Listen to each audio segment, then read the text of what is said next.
Assalamualaikum warahmatullahi wabarakatuh. Salam sejahtera untuk kita semua.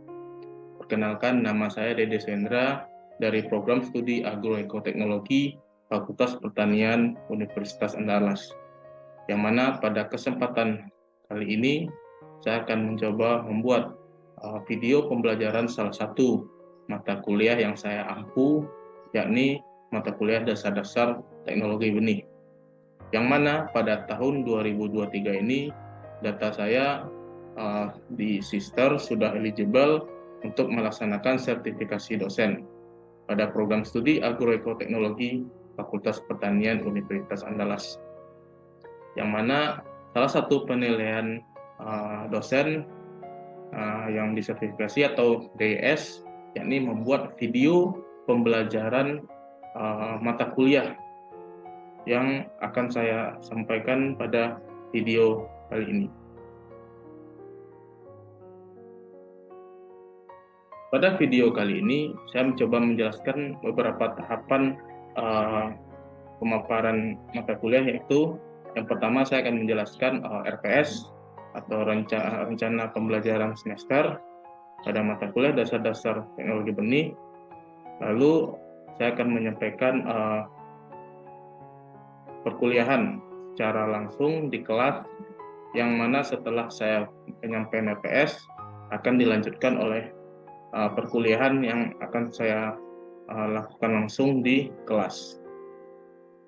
Pada kesempatan kali ini saya akan menjelaskan terlebih dahulu RPS mata kuliah dasar-dasar teknologi benih. RPS atau rencana pembelajaran semester, yang mana pada RPS ini berbasis Outcome Based Education atau OB dengan Project Based Learning. Jadi perkuliahan dasar-dasar teknologi benih setelah penyampaian materi targetnya akan mendapatkan output atau luaran berupa pemahaman terhadap perkuliahan yang diperoleh oleh mahasiswa. Di sini dasar-dasar teknologi benih berbobot 3 SKS yang terdiri dari 2 perkuliahan dan 1 SKS praktikum. Ini dilaksanakan di semester 3. Pada kuliah dasar-dasar teknologi benih ini diampu oleh saya sendiri, Dede Sendra, dan tim saya yaitu Dr. Insinyur Nawida Rozen, MP.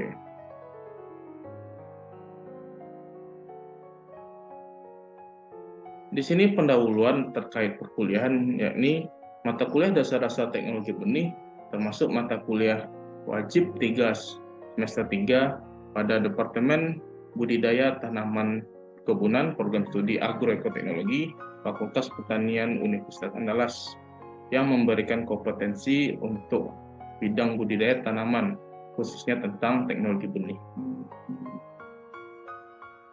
Persyaratan untuk mengambil mata kuliah ini adalah mata kuliah biologi, mahasiswa harus lulus pada mata kuliah tersebut.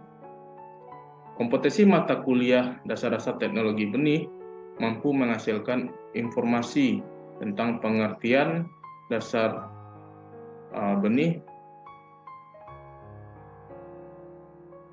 Mata kuliah ini membicarakan tentang benih dengan strukturnya, pembentukan buah dan biji, dan permasalahan yang terdapat pada benih, perkecambahan benih, sampai ke tahap sertifikasi benih. Tujuan dari mata kuliah ini adalah agar mahasiswa memahami tentang benih, karena pada bidang pertanian benih sangat memegang peranan penting. Benih merupakan sumber dari awal perkembangan yang nantinya akan menjadi tanaman mini yang sangat penting bagi kelangsungan kehidupan tanaman. Selain itu, benih merupakan sumber kehidupan manusia. Oleh sebab itu, maka mata kuliah ilmu dan teknologi benih ini perlu dimasukkan sebagai mata kuliah wajib pada program studi agroekoteknologi, karena agroekoteknologi akan membuat teknologi yang dapat membantu petani dalam mengklasifikasikan tanaman menjadi tanaman yang unggul dengan produksi hasil yang tinggi dengan berawal dari benih. Oleh sebab itu, mata kuliah dasar-dasar teknologi ini wajib pada program studi agroekoteknologi. Deskripsi mata kuliah dirancang untuk program S1, memberikan pengertian dasar tentang benih serta strukturnya. Dilaksanakan selama 1 semester dengan 14 kali kegiatan tatap muka, dan setiap tatap muka berdurasi 2 kali 50 menit. Di samping tatap muka diikuti dengan praktikum di laboratorium dengan durasi 3 kali 50 menit per kali praktikum.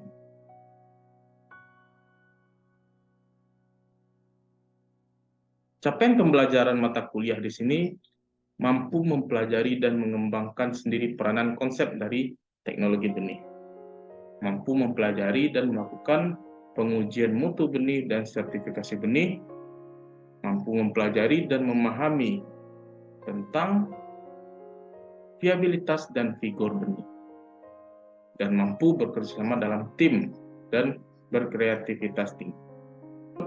Beberapa mata kuliah yang akan dipelajari di mata kuliah dasar-dasar teknologi benih. Aktivitas pendekatan bentuk dan metode pembelajaran. Pada pembelajaran ini dilakukan secara hybrid, yaitu secara langsung tatap muka di kelas dan secara jarak jauh atau distance learning yang mencakup sinkronus maya atau virtual sinkronus, asinkronus mandiri, self direct asinkronus, dan asinkronus kolaboratif. Kolaboratif asinkronus. Sinkronus maya dilakukan dengan menggunakan video conference, asinkronus mandiri dilakukan dengan video pembelajaran, PowerPoint, dan lainnya. Asinkronus kolaboratif dilakukan melalui forum diskusi, daring, dan tugas kelompok. Pendekatan berikut LMS atau Learning Management System Universitas Andalas yang membantu saya dalam pembelajaran mata kuliah dasar-dasar teknologi benih. Ya, ini di sini saya sebagai Dedi Sendra, ini dosen pengampu. Sini mata kuliah, salah satu mata kuliah yang saya ampu yaitu dasar-dasar teknologi benih di kelas A. Nah, berikut introduction dari selamat datang di LMS, Learning Management System, mata kuliah dasar-dasar teknologi benih yang diampu oleh saya Dede Suendra SPMP dan rekan saya Dr. Insinyur Nalwida Rozen. Yang mana di sini setelah perkenalan saya menyampaikan pendahuluan sesuai yang ada di RPS. Lalu untuk pembelajaran di sini pada pertemuan pertama yaitu kontak perkuliahan dan konsep dasar benih dan teknologi benih. Nah, di sini setelah perkuliahan saya menampilkan topik perkuliahan di sini, jadi mahasiswa nantinya bisa mendownload. Lalu setelah perkuliahan di kelas atau secara video conference melalui Zoom, di sini mahasiswa untuk mengisi daftar hadir. Jadi daftar hadir saya tampilkan juga di sini. Lalu setelah penyampaian kuliah yang nantinya ada tugas juga disampaikan di sini, yang mana pada tugas di sini yang aktif atau yang berpartisipan yaitu sebanyak 36 mahasiswa. Jadi untuk tugas di sini juga nanti disampaikan dan mahasiswa nantinya mengupload tugas di LMS Universitas Andalas ini.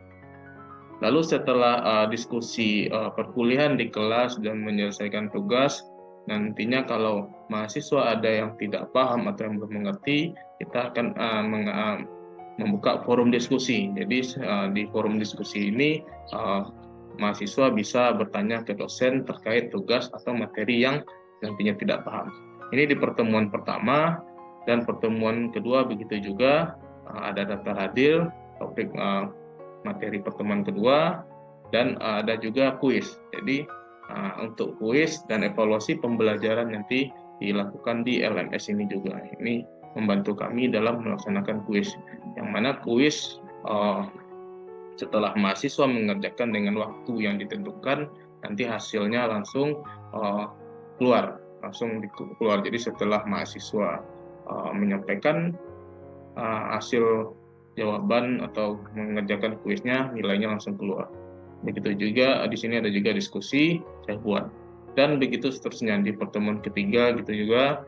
Jadi ada juga link YouTube yang sesuai materi saya sematkan di sini, Dan setelah mahasiswa membaca materi, bisa juga menonton video terkait materi perkuliahan yang sesuai.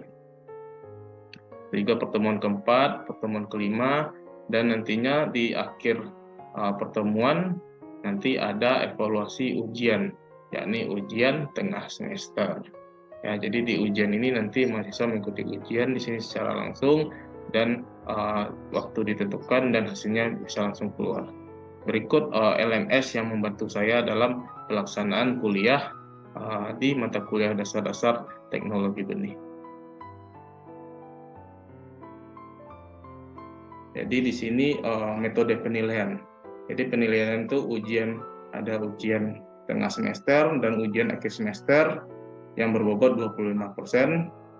Lalu ada penilaian proyek berupa laporan, keaktifan, tugas individu, dan hasil akhir proyek. Ini disinkronkan dengan praktikum.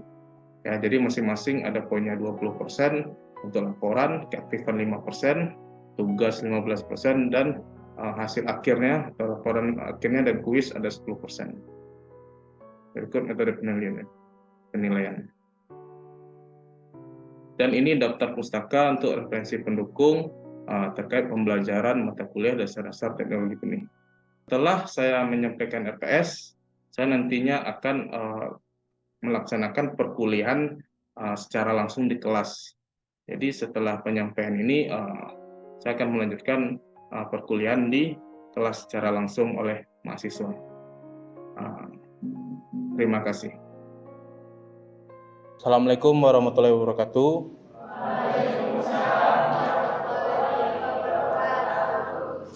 Selamat siang, salam sejahtera untuk kita semua. Pada siang hari ini kita akan mengadakan perkuliahan tentang dasar-dasar teknologi benih, yang mana pada kesempatan ini di pertemuan pertama ini kita coba menjelaskan terkait RPS ya. Apa itu RPS? Rencana Pembelajaran Semester.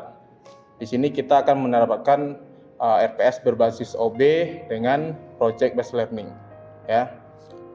Pada kesempatan ini apakah semua dalam keadaan sehat? Sehat. Ya, alhamdulillah ya. Jadi mudah-mudahan perkuliahan hari ini bisa terlaksana dengan baik dan bisa bermanfaat untuk kalian semua. Amin ya rabbal alamin. Jadi saya lanjut untuk slide-nya, ini mata kuliah dasar-dasar teknologi benih ya. Pada semester 3, lanjutannya di produksi benih di semester 5. Jadi pada kesempatan ini saya menjelaskan terkait pendahuluan dulu ya. Jadi mata kuliah dasar-dasar teknologi benih dirancang untuk mahasiswa program sarjana untuk memberikan pengertian dasar tentang benih beserta strukturnya, pembentukan buah dan biji, serta proses perkecambahan benih. Ya. Kuliah dilaksanakan selama 1 semester dengan 14 kali kegiatan tatap muka, dan setiap tatap muka berdurasi 2 kali 50 menit. Di samping tatap muka diikuti dengan kegiatan praktikum dan di laboratorium dan di lahan dengan durasi 3 kali 50 menit per kali pertemuan. Materi perkuliahan mencakup bunga, pembentukan buah dan biji, perkecambahan biji, kemunduran mutu benih, sertifikasi benih, sehingga mahasiswa memahami dan mampu melaksanakan terkait sertifikasi benih. Kita lanjut di materinya, yaitu dasar-dasar teknologi benih ya. Saya coba tampilkan. Baik, saya sambil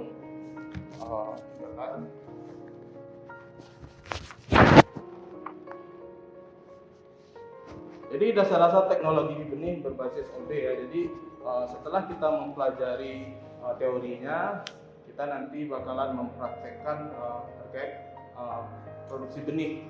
Produksi benih yang akan kita diskusikan dan ditampilkan oleh perwakilan kelompok dari rekan-rekan mahasiswa ya. Nah, ini kontrak perkuliahan kehadiran minimum 75%, ada kuis, UTS dan tugas ya. Lalu diikuti dengan praktikum. Perkuliahan akan berlangsung secara luring dan daring atau hybrid dengan memanfaatkan airline atau LMS UNAN ya, Universitas Andalas, dan media komunikasi lainnya. Mengisi daftar hadir setiap pertemuan yang totalnya itu 14 kali pertemuan. Ini buku pegangan referensi terkait tentang teknologi benih. Terus materi perkuliahan yaitu kontrak perkuliahan, konsep yang kita bahas hari ini ya tentang teknologi benih, lalu bunga dan penyembuhan, terus gamet jantan dan betina, pembentukan biji dan buah serta struktur dan tipenya, perkecambahan benih, viabilitas dan vigor, uji viabilitas dan vigor. Lalu di pertengahan kita ada mengadakan UTS ujian tengah semester, dilanjutkan dengan kriteria benih ortotok dan rekalsitran, formasi benih, mutu benih dan sertifikasi benih, kemunduran benih, produksi benih, terus agribisnis dan legalisasi pertanian Indonesia, kesehatan benih dan patologi benih, lalu diakhiri dengan UAS ujian akhir semester. Baik, terkait yang pertama itu ilmu dan teknologi benih. Konsep dasar batasan ilmu struktur benih ya adalah oval atau bakar biji yang telah matang atau dewasa. Fungsional benih adalah biji tanaman yang digunakan untuk bahan perbanyakan. Ya, benih adalah embrio organisme hidup yang terbungkus dalam jaringan penyangga berupa cadangan makanan. Ya. Nah, ini fase pembentukan female ya, female gametopik. Ya, ini dari gambar dijelaskan. Jadi dari 2N membentuk N ya, terjadi proses meiosis dengan sitokinesis, terus mitosis dengan sitokinesis, lalu melebur menjadi 3 sel hancur, 1 sel yang berfungsi ya, dan akhirnya nanti terjadilah 1 sel yang berkembang. Ya, untuk jantan seperti ini juga pembentukan male gametopik terjadi di antara antar dan yang berasal dari sel mikrospora yang terdapat di dalam polen tadi. Terus terjadi pembuahan ya, jadi pembuahan setelah proses itu berlangsung kita terjadi pembuahan antara gamet jantan dan betina. Terus terjadi ini proses pembentukan biji ya, biji dan buah. Nah itu bisa dilihat di poin pembentukannya itu ya. Nah, saya lanjut aja. Terus ini struktur buah dan biji. Jadi dari struktur buah dan biji ada bagian-bagian ya. Jadi bagian luar itu adalah ektokarp, tengah itu mesokap, dan yang di dalam endokap ya. Nah di dalam itu nanti ada biji. Ini struktur biji. Jadi struktur biji itu kalau saya gambarkan bagian yang utamanya itu adalah ini kita anggap biji ya, yang di luar itu testa atau kulit biji. Habis itu diikuti oleh cadangan makanan atau endosperm atau cadangan makanan,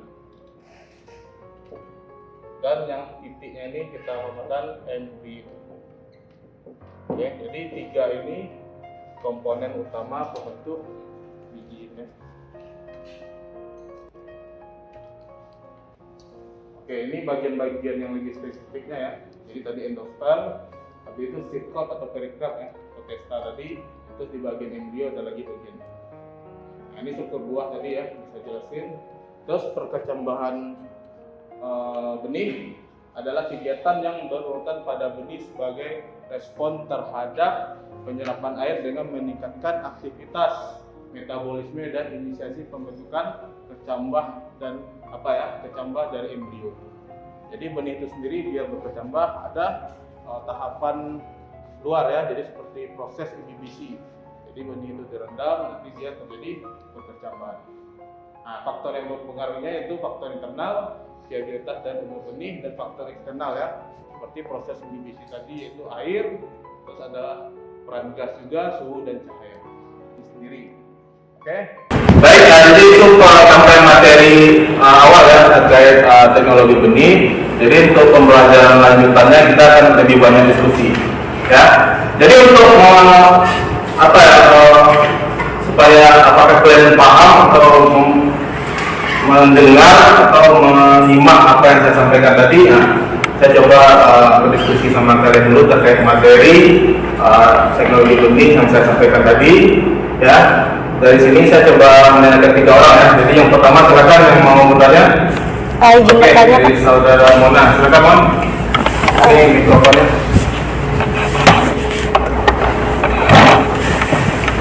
Baik Pak, terima kasih atas kesempatannya. Sebelumnya perkenalkan, nama saya Mona Aisyah. Saya ingin bertanya, kan tadi tentang membahas tentang viabilitas dan figur pada benih. Jadi pada suatu benih tersebut perlu kita mengetahui untuk daya kecambah pada benih tersebut agar tidak terjadi kerugian di depannya. Jadi yang saya tanyakan, bagaimana cara yang dilakukan untuk menguji viabilitas dan figur pada benih aren? Itu dari saya dikembangkan. Oke, terima kasih Mona atas pertanyaannya. Ya, langsung saya tanggapi ya. Jadi terkait viabilitas dan figur benih, ya, untuk kemampuan benih bercambah pada kondisi lingkungan, ya. Lingkungan itu ada yang optimum dan suboptimum. Jadi tahapan-tahapan pengujiannya kita contohkan lah, benih perkebunan ini benih aren ya. Nah, jadi untuk menguji benih aren apakah terfigur atau tidak, itu kita uji ada beberapa treatment perlakuannya. Kalau untuk viabilitas itu pastinya daya berkecambah benih, ya. Daya berkecambah benih itu seperti kemampuan benih berkecambah normal, kemampuan benih berkecambah abnormal, dan benih normal. Jadi dari benih normal sendiri nanti kita uji untuk mengetahui apakah masih hidup atau tidak menggunakan pengujian tetrazolium ya. Mona ya. Oke, terima kasih pertanyaan Mona. Selanjutnya pertanyaan kedua, silakan. Oke, dari saudara Roy Saputra. Oke, silakan Roy. Baik, terima kasih. Pertanyaan saya adalah faktor lingkungan yang bagaimana agar benih dapat tumbuh dengan baik.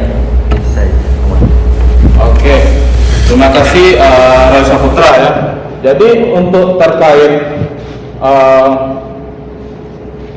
produksi benih ya, jadi produksi benih sendiri, kondisi lingkungan yang baik itu pastinya kita memperoleh dari segi eksternal dan internal ya. Jadi dari internal sendiri yaitu terkait suhu ya, kelembaban, nah, terus pastinya kondisi air BBC itu tadi. Nah, jadi kalau terkait proses-proses itu kita bisa maksimalkan ya, kita maksimalkan pada kondisi benih itu dia akan tumbuh baik ya. Pada studi kontrol. Jadi dari kajian ini kita sudah membagi beberapa kelompok terkait studi kasus yang kita bahas dari awal, yaitu tentang tanaman aren. Jadi untuk benih aren sendiri mempunyai kondisi yang unik ya. Yang unik itu dia susah berkecambah karena kondisi kulitnya itu yang keras ya. Nah, ini coba kita diskusikan sama beberapa perwakilan temannya ya. Nah, nanti diskusi kelompok, silakan coba nanti presentasi terkait materi yang telah kalian diskusikan. Nah, terus nanti kita coba diskusi bersama. Selamat sore rekan-rekan semuanya. Puji syukur kita panjatkan atas kehadiran Allah Subhanahu wa Ta'ala, di mana Ia telah memberikan kita rahmat dan hidayahnya sehingga kita dapat berkumpul di ruangan ini. Tidak lupa marilah kita bersalawat atas junjungan Nabi besar Muhammad SAW dengan mengucapkan Allahumma sholli ala sayyidina Muhammad wa ala ali sayyidina Muhammad. Yang kami hormati Pak Dede Swendra SPMP selaku dosen pengampu di mata kuliah Prokben. Dan yang kami hormati rekan-rekan sekalian, di sini kami akan mempresentasikan mengenai produksi benih tanaman aren. Sebelum masuk ke materi, saya akan memperkenalkan rekan-rekan dari kelompok kami. Yang pertama ada Triwidia Rosta Bukit, selanjutnya ada Ricardo Nababan, ada Angga Putra Wicasono, dan Winda Oktaviani. Mungkin langsung saja masuk ke materi yang akan dibawakan oleh Triwidia. Pada saudari Triwidia, saya persilakan. Baik, terima kasih moderator. Di sini saya akan menjelaskan tentang aren, yang dimana aren atau Anua arenga pinnata Mal adalah salah satu tanaman perkebunan yang memiliki potensi nilai ekonomi tinggi dan dapat tumbuh subur di wilayah tropis seperti Indonesia. Aren merupakan salah satu jenis palma yang persebarannya sangat luas di Indonesia. Luasnya sekitar 62.009 hektar, meliputi Sumatera 15.802 hektar, Jawa 19.757 hektar, Bali 587 hektar, NTB 1.816 hektar, Kalimantan 5.401 hektar, Sulawesi 16.951 hektar, dan Maluku 1.696 hektar. Tanaman aren bisa tumbuh pada segala macam kondisi tanah, baik tanah berlempung, berkapur, maupun berpasir. Aren merupakan tanaman yang serbaguna karena hampir semua bagiannya dapat dimanfaatkan. Terima kasih. Selanjutnya akan dijelaskan oleh Saudara Angga. Pada Angga dipersilakan. Baik, terima kasih moderator. Untuk selanjutnya ini dapat kita lihat bersama-sama ini morfologi aren. Yang pertama di sini akar. Dapat kita lihat bersama akar di sini. Selanjutnya ada bunga aren. Di sini juga nampak pada gambar terdapat juga buah aren di dalamnya di sana. Selanjutnya yang dapat kita lihat bersama-sama yang ketiga ini daun. Daun aren ini hampir mirip dengan daun sawit, tetapi jika diperhatikan lagi dia sedikit berbeda. Untuk selanjutnya buah aren di sini dapat kita lihat bersama. Yang sebelah kanan yakni batang. Batang aren di sini biasanya diselaputi oleh serabut-serabut, yakni yang dinamakan hijau. Untuk selanjutnya manfaat pohon aren. Manfaat pohon aren ini sebagai tanaman serbaguna, maka seluruh bagian aren dapat dimanfaatkan untuk kebutuhan hidup manusia. Air aren di sini yakni air nira untuk menghasilkan gula aren serta buah kolang-kaling merupakan dua yang populer di antara manfaat lainnya yang dimilikinya. Untuk selanjutnya produksi benih tanaman aren. Permasalahan utama dalam perbenihan aren adalah benihnya bersifat rekasitran dan memiliki masa dormansi. Berdasarkan hasil penelitian yang diketahui bahwa daya kecambah benih aren ini sangat rendah dan bervariasi, yakni kisaran antara 10-65%. Dengan lama waktu daya kecambah kurang lebih 4-6 bulan. Untuk benih aren ini termasuk benih yang keras baik pada bagian kulit maupun endospermnya. Menurut Saleh, dormansi benih aren ini diduga disebabkan oleh tebalnya kulit benih dan ketidakseimbangan senyawa terangsang dan senyawa penghambat dalam memicu aktivitas perkecambahan benih, selain meningkatkan senyawa kalsium oksalat pada buah aren yang telah matang. Untuk selanjutnya di sini ada faktor lain akibat adanya penghambat perkecambahan seperti ABA, kematangan embrio yang belum sempurna, dan faktor genetis tanaman aren.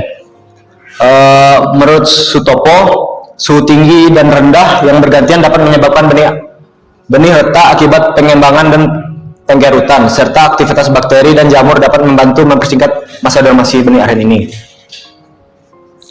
Yang terakhir ini kesimpulan, di mana pengusaha tanaman aren sampai saat ini umumnya masih bersifat mengambil hasil dari tanaman yang masih tumbuh alami dan belum dibudidayakan, sehingga dikhawatirkan kelestariannya akan terancam sehingga diperlukan budidaya rehabilitasi. Budidaya aren yakni suatu bentuk usaha tani yang dapat meningkatkan produktivitas tanaman dan lahan yang dapat meningkatkan pendapatan petani. Beberapa faktor harus diperhatikan, ada lahan dan iklim yang sesuai, benih dan bibit unggul, serta pemeliharaan yang baik dalam rangka memaksimalkan dan meningkatkan pendapatan petani. Mungkin sekian, saya kembalikan ke moderator. Baik, terima kasih Saudara Angga. Mungkin itu saja yang dapat kami presentasikan. Jika ada kata yang salah dari kami mohon maaf. Kami akhiri. Wassalamualaikum warahmatullahi wabarakatuh.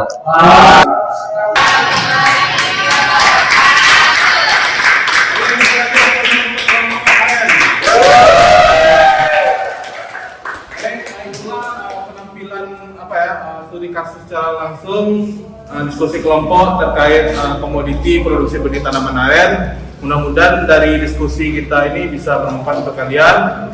Terima kasih yang telah mengikuti perkuliahan ini, mudah-mudahan bermanfaat, bisa diaplikasikan ilmu dan teorinya dengan baik di lapangan ya, di masyarakat ini. Oke, segitu perkuliahan kita pada sore hari ini. Mudah-mudahan bermanfaat untuk kita semua. Mohon maaf apabila ada kesalahan. Saya akhiri. Assalamualaikum warahmatullahi wabarakatuh. Selamat sore.